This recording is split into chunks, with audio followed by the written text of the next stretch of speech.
I am Dr. Harish Gautam, Associate Professor in Zoology, Government College Kota. हम अभी तक जो आपके बीएससी पार्ट थर्ड का जो सिलेबस है उसमें थर्ड पेपर का डेवलपमेंटल बायोलॉजी वाले पोर्शन को हम पढ़ रहे हैं। थर्ड पेपर में उसमें लास्ट टाइम हमने रीजनरेशन क्या है, उसमें क्या क्या पोजीशन होती हैं, कैसे मतलब एपीमॉर्फिसिस होता है, मॉर्फोलेक्सिस क्या होता है, इसके बारे में समझा। उसके अंदर हमने ये समझा वुंड हीलिंग या जैसे उसका वुंड का भरना। और जो हम यहाँ पर जो हम बात कर रहे थे कि फॉर्मेशन ऑफ ब्लास्टीमा जो बात कर रहे थे, हम यहाँ पे ये समझाओ। अब इसमें हिस्टोलॉजिकल कौन कौन से इवेंट्स होते हैं ड्यूरिंग रीजनरेशन वो हम यहाँ पर समझेंगे। तो जो हिस्टोलॉजिकल जो यानी हिस्टोलॉजी यानी सेलुलर जो भी चेंजेस जो इवेंट्स होंगे तो वो जो है डी डिफरेंशिएशन, प्रोलिफरेशन, रीडिफरेंशिएशन। इसके जस्ट पहले मैं आपको पहले फॉर्मेशन ऑफ ब्लास्टीमा वो आपको बताना चाह रहा था कि उसके अंदर जो है कौन कौन से मतलब ब्लास्टीमा किस तरीके से बनते हैं उसके अंदर। उसमें डायग्राम से मैं आपको समझाना चाह रहा था कि ये किस तरीके से होता है। तो इसमें आप जो सबसे पहले स्टेजेस को यदि हम समझें कि यदि ये कोई लिम्ब है, मैं पेन से बारीक पेन से समझाने की कोशिश करता हूँ कि ये सबसे बाहर की जो हम जो देख रहे हैं दिस इज़ एपिडर्मिस। उसके जस्ट बीनीथ जो होगी दैट इज़ डर्मिस यहाँ पर, और उसके दोनों के बीच का जो है ये दैट इज़ कनेक्टिव टिश्यू होगा, ये डर्मिस होगी। और उसके जस्ट नीचे जो होंगी मसल्स होंगी। फिर अंदर की तरफ का जो पार्ट होगा दैट इज़ बोन वाला जो है वो बोन होंगी। और जो भी फ्रेश कट सरफेस जो है वो ये वाला जो हम देख रहे हैं फ्रेश कट सरफेस यहाँ पर होगा इस तरीके से। यानी जो ये वाला पोर्शन है हम जो देख रहे हैं सीधा ये यहाँ पर ये कट हुआ, तो इसमें जैसे ही हम देखते हैं यहाँ पर जो है यहाँ की सेल्स जो है सीधी इस तरीके से ग्रोथ कर रही हैं। और जो ये ग्रोथ कर रही हैं और यहाँ पर स्कैब जो है ब्लड जो आया और उसने इस तरीके से एक ब्लास्टीमा बन गई, ये सबसे बाहर वाला एपिडर्मिस बन गया। तो यहाँ की जो सेल्स हैं ये डी डिफरेंशिएट यानी इनिशियली जो है यानी वो अपनी ओरिजिनल स्टेज में वापस से जो ब्लास्टिमल स्टेज है उसके अंदर पहुँच जाएं, तो वो डी मतलब वापस से बैक की तरफ जाएं, तो डी डिफरेंशिएट करें, तो वो डी डिफरेंशिएशन एरिया कहलाएगा। This is D differentiation area. तो यहाँ पर आप बात समझ में आ गई कि this is D differentiation area, ये डी डिफरेंशिएशन एरिया होगा। जब इससे नेक्स्ट यदि हम बात इसको और आगे ये करें,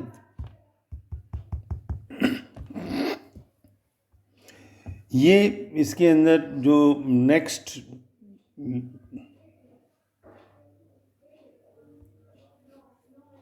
इसमें यहाँ पे वापस से डायग्राम को इंपोर्ट करता हूँ मैं।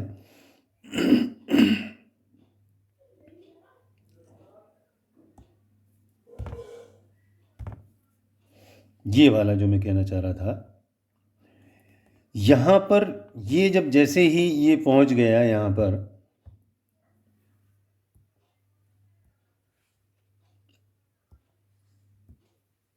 तो यहाँ की जो जितनी भी सेल्स हैं ये सारी की सारी सेल्स, ये सारी डार्क कलर से बात करें तो ये जितनी भी सेल्स हैं यहाँ पर ये एरिया जो मैं कह रहा हूँ ये वापस से रीडिफरेंशिएट करेंगी। ये सारी की सारी रीडिफरेंशिएशन इनके अंदर होगा।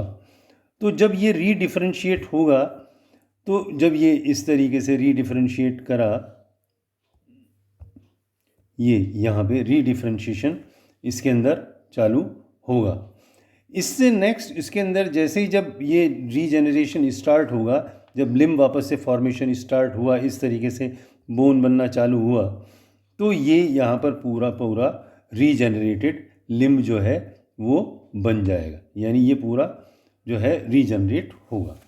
तो यहाँ तक हमने बात करी कि फॉर्मेशन ऑफ ब्लास्टिमा या टेल जो बनती है, हमने छिपकली और उसके अंदर समझा। तो अब यहाँ पर जो हम हिस्टोलॉजिकल उसकी जो बात कर रहे थे, तो यहाँ पे इसके अंदर हिस्टोलॉजिकल इवेंट जो हमने अभी बात देखी, तो उसको हम 3 पार्ट के अंदर हम बात कर रहे हैं। फर्स्ट डी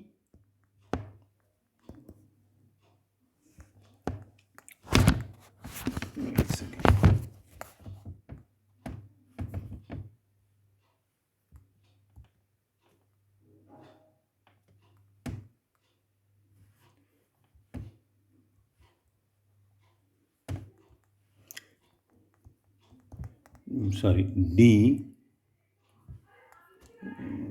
क्या कर दिया,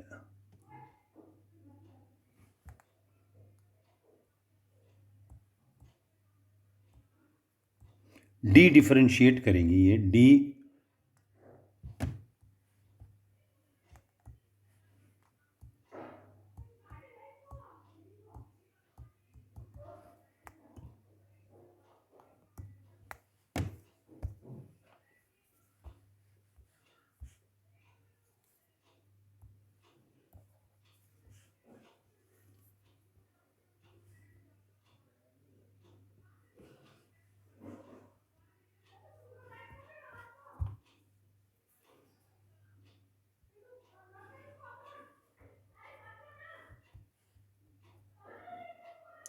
ये डी डिफरेंशिएशन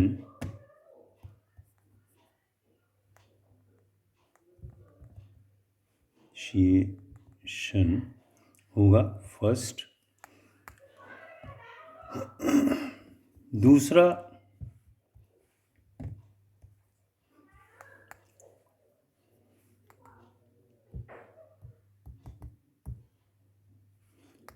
proliferation,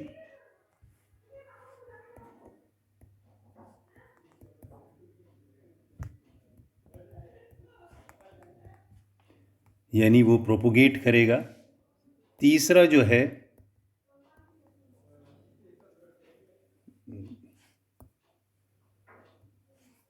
री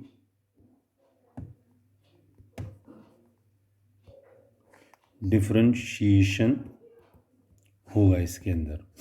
यहाँ इसको अब सुन लें यार कि जो डिफरेंशिएशन है उसके अंदर जो भी मीजेनकाइमल, ये सारी की सारी जो मीजेनकाइमल सेल्स हैं उसके अंदर कन्वर्ट हो जाएंगे, और वो इस क्रिया को जो हम हिंदी में कहें वो अविभेदीकरण कहलाएगा।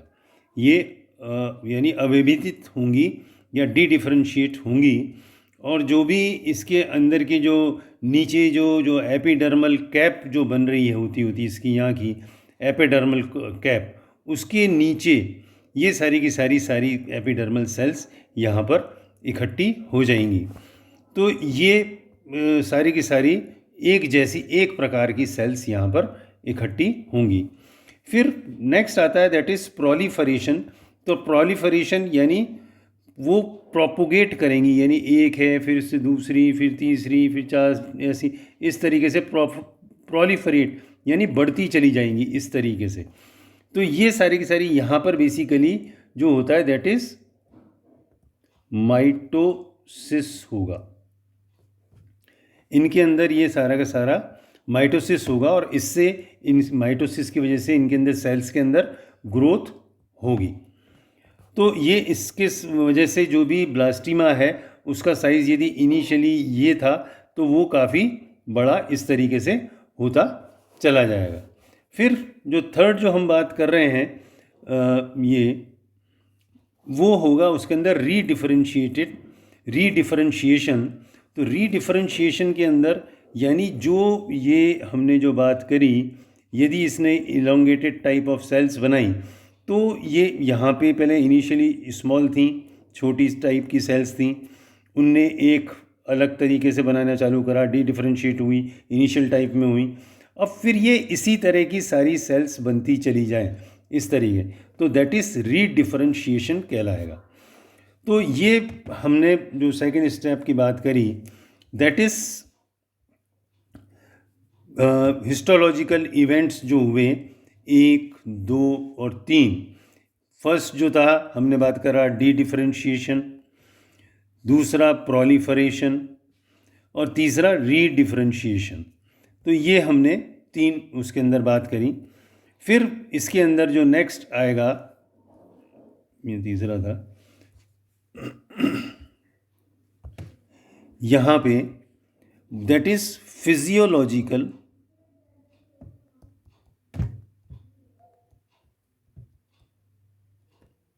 फिजियोलॉजिकल प्रोग्रेस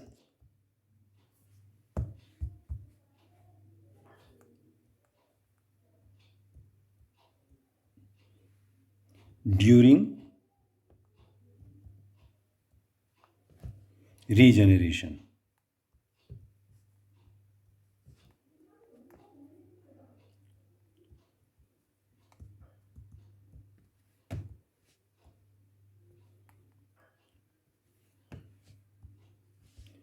तो ये बात समझ में आ गई कि रीजनरेशन के अंदर फिजियोलॉजिकल प्रोसेसेस क्या होंगी। तो फर्स्ट जो है इसके अंदर डेस्ट्रक्टिव, हम जैसे जानते हैं डेस्ट्रक्टिव को हम कह सकते हैं जैसे एनाबॉलिक और कैटाबॉलिक होती हैं। तो डेस्ट्रक्टिव या उसको हम कह लें यहाँ पर that is first catabolic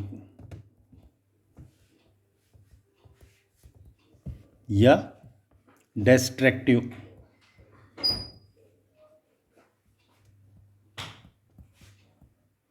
phase. First यानी उसके अंदर सारी ये आपस में जो है एंजाइम्स की क्रियाएं होंगी, एमिनो एसिड्स बढ़ेंगे, पीएच कम हो जाएगा। और दूसरा होगा इसके अंदर दैट इज़ कंस्ट्रक्टिव, या हम उसको एनाबोलिज्म का जस्ट अपोजिट है दैट इज़ एनाबोलिज्म। तो दैट इज़ कंस्ट्रक्टिव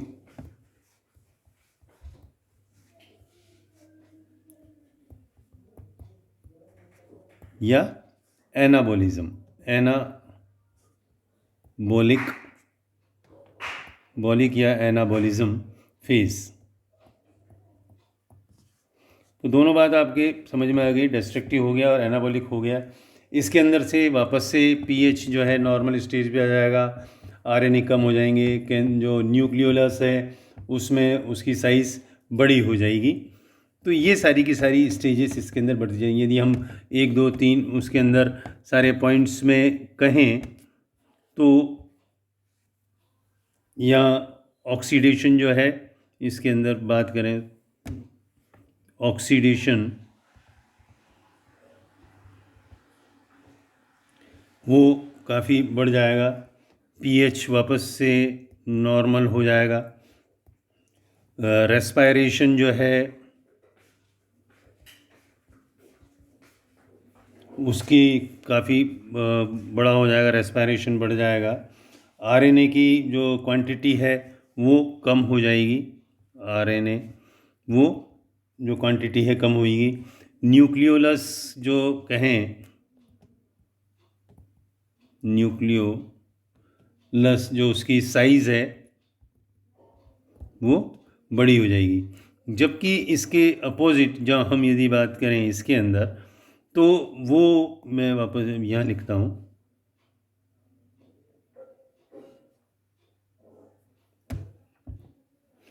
उसके अंदर जो फ्री एमिनो एसिड्स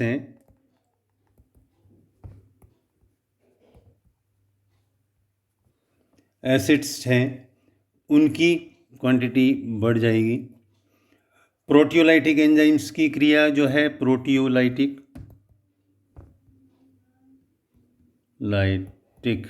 एंजाइम्स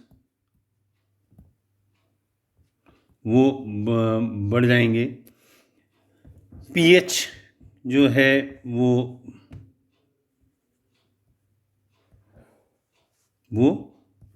कम हो जाएगी। और इनिशियल स्टेज में जो ऑक्सीजन की जो रिक्वायरमेंट है O2 की, वो कम हो जाएगी। तो दीज आर डिफरेंट स्टेजेस जो हमने इसके अंदर हमने बात करी, कंस्ट्रक्टिव या डेस्ट्रक्टिव फेज ऑफ रीजनरेशन जो उसके अंदर डिफरेंशिएशन होगा उसके अंदर इस प्रकार का होगा। इसके बाद आएगा that is origin of cell blastema, किस तरीके से बनेगा वो उसको हम पढ़ेंगे। और फिर उसकी जो अलग अलग एनिमल्स हैं इन प्रोटोजोन्स या उसके बाद पोरीफर्स जैसे या फिर सीलेंट्रेट्स, इनमें लोअर एनिमल्स में इन्वर्टिब्रेट्स में, और फिर हम उसके बाद हम बात करेंगे वर्टिब्रेट्स के अंदर। और ये दिस पावर ऑफ रीजनरेशन डेक्लाइंस, जैसे जैसे हम आगे की तरफ बढ़ते जाते हैं तो ये कम होती चली जाती है या रेस्ट्रिक्टिव हो जाती है। In another words we can say it is restrictive one. So thank you students, I think यहाँ तक आपके बात समझ में आई होगी। Thank you.